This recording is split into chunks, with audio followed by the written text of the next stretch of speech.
Good morning, church. So today is Tuesday, February 4th, and greet you for our time of daily devotion. Actually, let me share some personal information and story, which if you've been in worship around one of these days over the last several years, you might have heard already.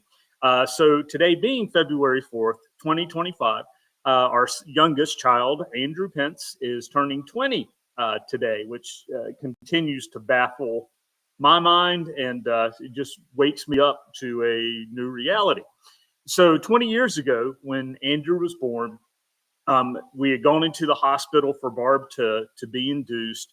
All the labor units were filled at the time, and so they basically took my wife into this really small triage section to start her induction process. And Barb, with this being kid number 3, beat everybody to the punch. And so we stayed in this triage room.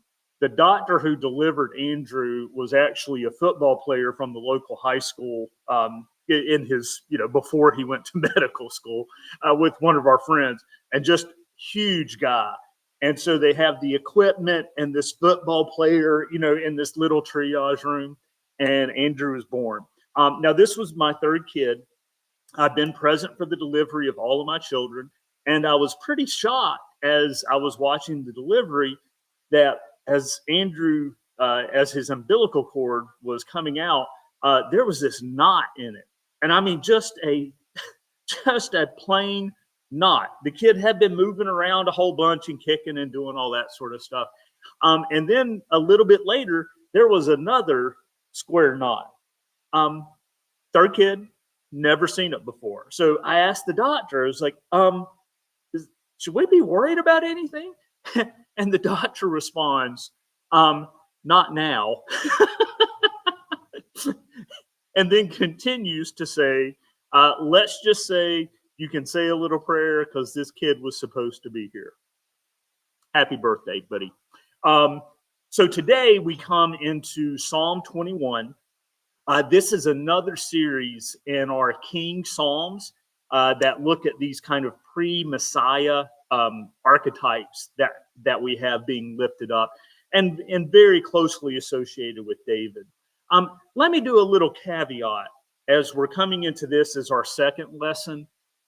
So if you remember from Old Testament history, when Israel first begins, when God is first calling his people out, they are not being led by a king. And so for Israel, they have this period of judges. And Samson is one of the most famous. We also have Deborah and Deborah. So as we're dealing with judges, there are these people who are basically invoking the will of God into these situations. Like for Samson, they're normally militaristic in nature and fighting battles in order to return the people to faithfulness.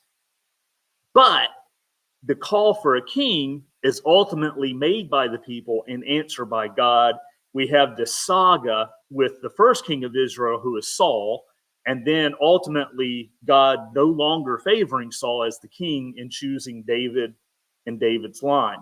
And then throughout that early history of Israel, we have kings who are of Israel who are seen as bad influences. King Ahaz is one of those.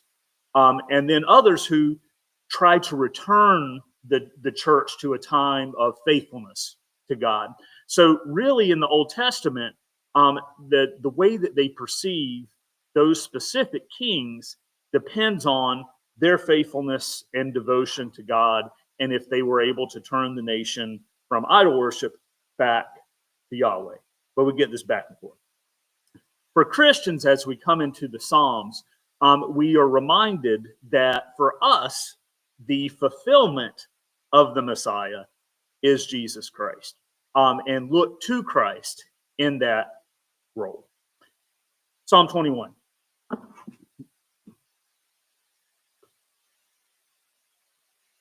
In your strength, the king rejoices, O Lord, and in your help, how greatly he exults.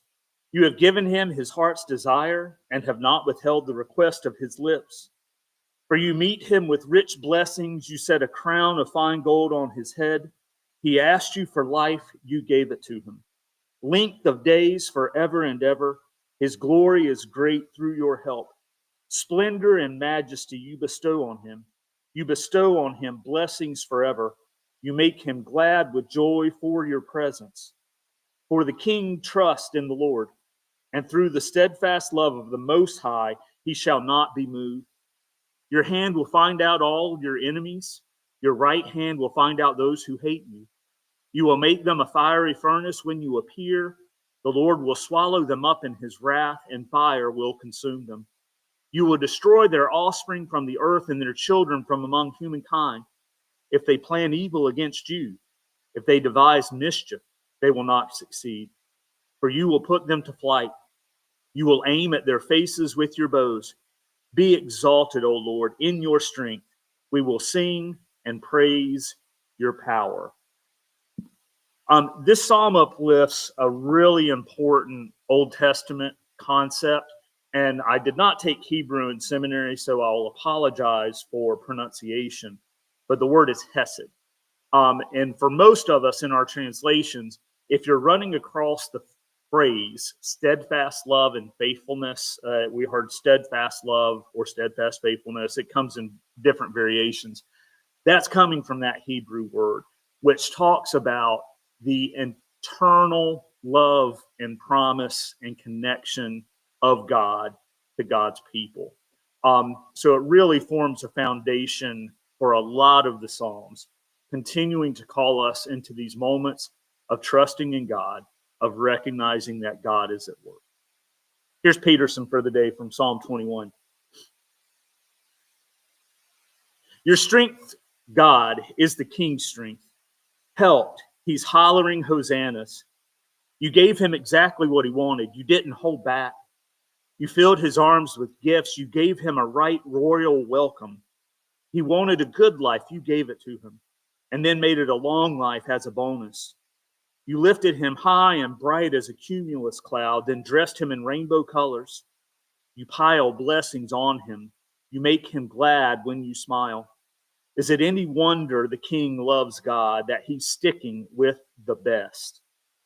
With a fistful of enemies in one hand and a fistful of haters in the other, you radiate with such brilliance that they cringe as before a furnace. Now the furnace swallows them whole. The fire eats them alive. You purge the earth of their progeny.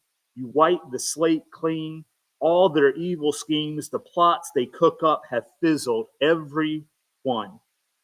You sent them packing. They couldn't face you. Show your strength, God, so no one can miss it. We are singing out the good news.